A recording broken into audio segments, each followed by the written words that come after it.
आज स्कूल जहां बंद है, मदरसे बंद है, तो वहां पर स्कूल कॉलेजों वालों ने एक नया तरीका निकाला, ऑनलाइन पढ़ाई कराने का। ऑनलाइन पढ़ाई हो रही है। तो मैं ये समझता हूं ये ऑनलाइन पढ़ाई तो कुछ नहीं है, सिर्फ एक नाम है पढ़ाई का। नहीं हो पा रही पढ़ाई, और पढ़ाई मेन चीज है। पढ़ाई करने का भी कोई तरीका ऐसा निकलना चाहिए कि जिस तरीके से बच्चों का जो जितना बड़ा नुकसान हो रहा है इतना नहीं हो पाए।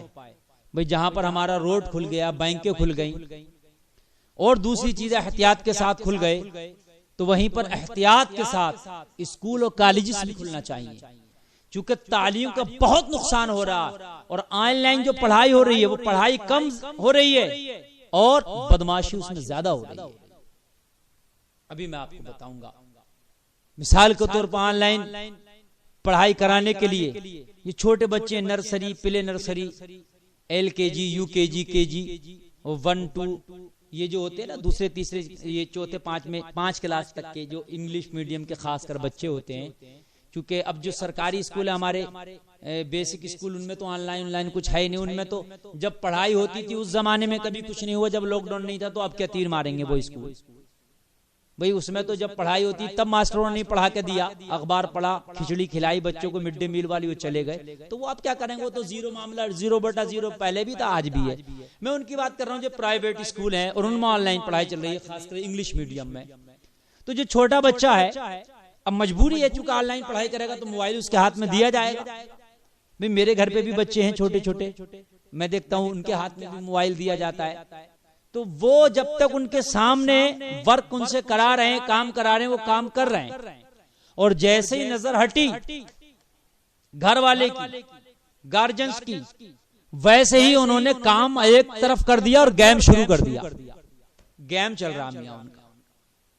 पता चला कि इस लॉकडाउन में जिन बच्चों को मोबाइल दिया गया उन्होंने पढ़ाइयां कम की, गेम ज्यादा।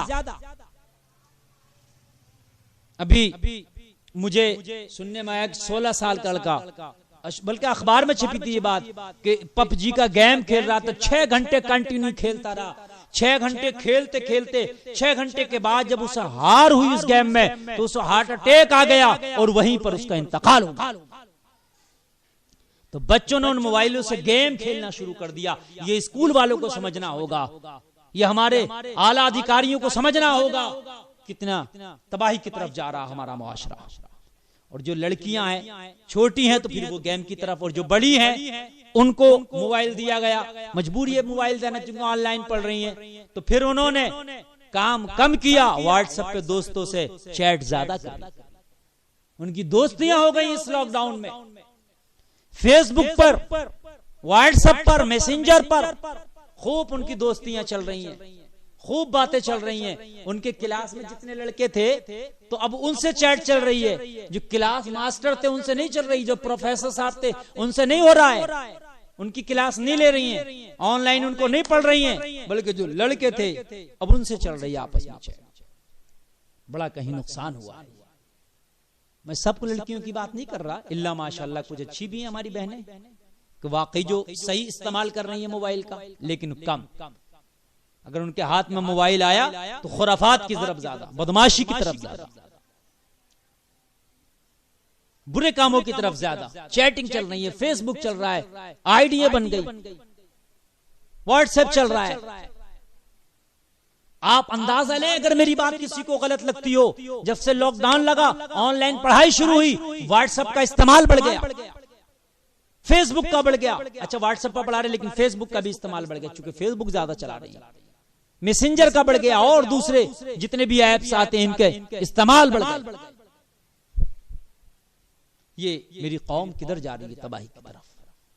खुदारा सोचिए, जब दुनिया के सारे काम हमने खोल दिए, एहतियात के साथ हमने रोड खोले, हमने मार्केटें बाजारें खोली, एहतियात के साथ दुकानें भी खुल रही हैं मार्केटों में।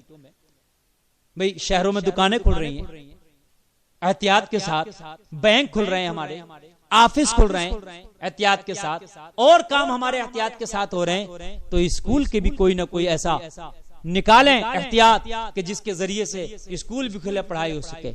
मिसाल के तौर पर ये कर दें कि भाई स्कूल में बच्चे पढ़ रहे थे तो आधे बच्चे रोक दें, जैसे किसी क्लास में 50 बच्चे थे तो उसमें ये कर दें कि 25 बच्चे एक दिन आएंगे और 25 बच्चे दूसरे दिन आएंगे। तो जो एक एक बच्चे की सीट थी वो गैप रहेगा, खाली रहेगा।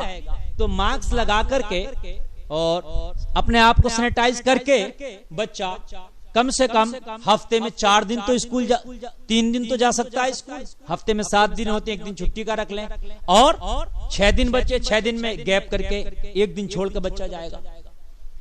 भाई 50 की जगह आप 25 रख लें तो गैप हो जाएगा ना। जो बच्चे सीट पे बैठते हैं तो एक बीच में गैप हो गया, फिर एक बच्चा बैठ गया। या उसके अलावा भी कोई और निकालने हो सकता है। मैं नाक़िसुल अक्ल, मेरे पास इतनी अक्ल या इतना इल्म नहीं, मुझसे अच्छे जानने वाले अच्छे हैं, इससे बेहतर कोई और तरीका निकल सके। हजारों तरीके हैं, निकालें, कोई और अच्छी स्कीम निकालें। लेकिन तालीम का बहुत नुकसान हो रहा है, बहुत खसारा हो रहा है तालीम का। और हमारे मदरसे वाले जो बच्चे थे वो तो बिल्कुल जीरो हो गए। जो हाफजा कर रहा था, 20 पारा पढ़ा था, 25 पारा, 15 पारा, 10 पारा वो हाफजा कर लिया था, याद कर लिया था, इन 3-4 महीनों तो बिल्कुल जीरो हो गया। बड़ा नुकसान है। तो इसका कोई ऐसा तरीका निकाला जाए।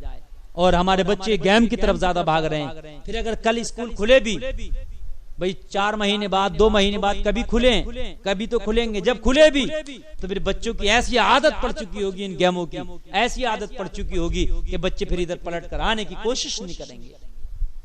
और हमारे स्कूल वाले, अल्लाह इन्हें भी अक्ल दे, ये अपनी फीस की तलवार लिए खड़े हैं। बताइए, बच्चा पढ़ने के लिए स्कूल में नहीं जा रहा, मेंटेनेंस फीस तब भी ले रहे हैं ये।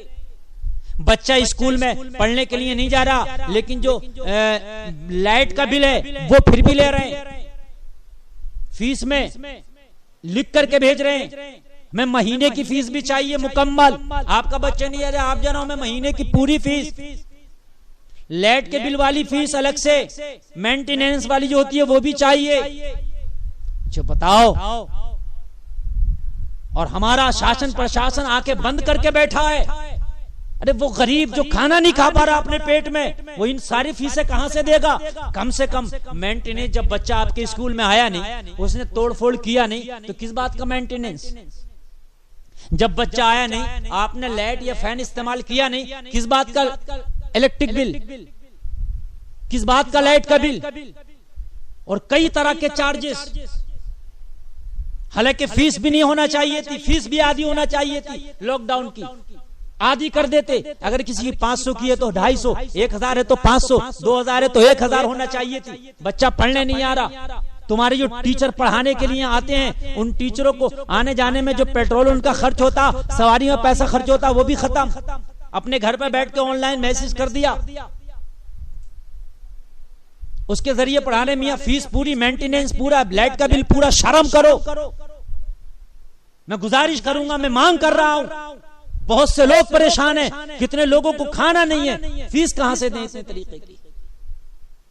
चेक किया जाए इन स्कूलों को, जितने प्राइवेट स्कूल हैं इनका चेक इन किया जाए। और वाकई अगर ये नाजायज फीस वसूल कर रहे हैं बच्चे से, अगर लाइट की फीस वसूल कर रहे हैं, मेंटेनेंस वसूल कर रहे हैं, और रंग रोगन के लिए जो फीस एक होती है अलग से वो वसूल कर रहे हैं, तो फिर इनकी मान्यताएं खारिज कर दी जाए, इनके स्कूलों पर प्लांटी डाली जाए। तबाह करके रख दिया कौम को। आज खाना मिलने तैयार नहीं है आदमी को इस लॉकडाउन में। बिजनेस डाउन है, कारोबार खत्म है, हाहाकार मची है। इंसान सोच रहा है किसी तरीके से हमने बच्चे का पेट भर लूं, कि इन्होंने बड़े बड़े बिल बना करके बेच दिए उनके घरों पर। हमने हर जगह की फीस चाहिए। शर्म करो जरा, शर्म आना चाहिए। तुम्हारा पेट कब भरेगा? इस कौम पर, इस कौम इंसानियत पर जरा रहम खाओ। ये भी तुम्हारे भाई हैं जो तुम्हारे स्कूलों में अपने बच्चों को पढ़ाते हैं। कहां से ला कर दें तुम्हें मोटी मोटी फीसें? चलो काम चल रहा था, लॉकडाउन नहीं था तो ठीक था। गरीब जैसे तैसे करके अपना बच्चा पढ़ा रहा था, घर में बैठ गया बच्चा, लेकिन फीस उसको चाहिए। अब वो गरीब जिसमें पैसा नहीं था, उसने मोबाइल भी खरीद के दिया अपने बच्चों को 5-10 हजार का, क्योंकि ऑनलाइन पढ़ाएंगे। जरा सोचिए तो, अमीरों को तो नहीं पता ना, उन्हें क्यों पता होगा? उन पर तो खूब अच्छा पैसा है। लेकिन उस गरीब को जो बमुश्किल फीस अदा कर रहा था अपने बच्चों को, कर्जा लेके जैसे तैसे अपना पेट काट के पढ़ा रहा था, जब लॉकडाउन लगा तो उसने क्या करना है, उसने 10,000 का मोबाइल भी लेके देना है, और मोबाइल भी छोटा वाला नहीं, वो मोबाइल जिस पर ऑनलाइन पढ़ाई करा सकता, कर्जा लेके मोबाइल लेके दिया, प्लस उसमें 200 रुपए पर मंथ का रिचार्ज भी कराना है, वो रिचार्ज भी कराया उसने। अब तुम्हारी फीसों का जुल्म ऊपर से, शर्म तो आना चाहिए प्राइवेट स्कूल वालों को। और इन इंग्लिश मीडियम वालों ने तो जिंदा डाका डालना शुरू कर दिया है, इन पर कोई नहीं देख रहा है, प्रशासन भी इनकी तरफ से अपनी निगाह को बिल्कुल बंद करके चुप्पी साधे हुए है, तो जिंदा डकैती डाल रहे हैं। अरे कम से कम इनका जाकर के जायजा लो, इनकी तो चेक इन करो।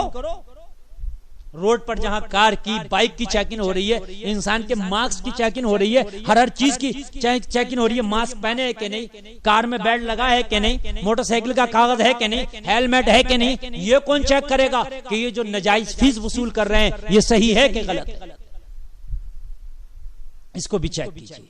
और ये नाजायज फीस जो वसूल की जा रही है तरह तरह की, उसको बंद कराइए, और जो वसूल कर रहा है उस पर पेनल्टी डालिए, और जो फीस चलती थी पढ़ाई के दिनों में वो आधी कर दीजिए, आधी फीस।